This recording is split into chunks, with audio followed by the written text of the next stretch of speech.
L'intima dolcezza quasi malinconica dell'intermezzo dalle musiche di scena per Rosamunda, principessa di Cipro, ha aperto il concerto dell'Orchestra di Padova e del Veneto, diretto con misura e precisione da Umberto Benedetti Michelangeli ed interamente dedicato a Franz Schubert, un viaggio musicale tra tre generi in cui il musicista viennese, morto giovanissimo, aveva appena 31 anni, si sperimentò con grande riscontro, le musiche per il teatro appunto, ma soprattutto i lieder, i canti in cui eccelse, creandone più di 500, eseguiti qui nella trascrizione per orchestra di Anton Webern, interpretati con delicatezza dalla morbida voce della soprano belga Sophie Karthauser.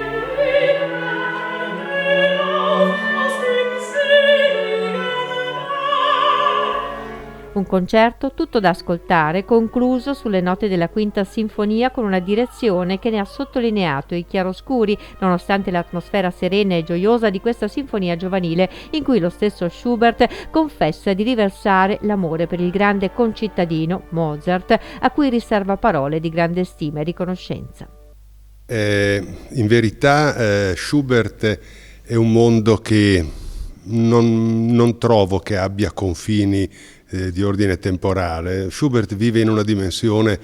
che è solo sua e che spesso è attingibile solo da lui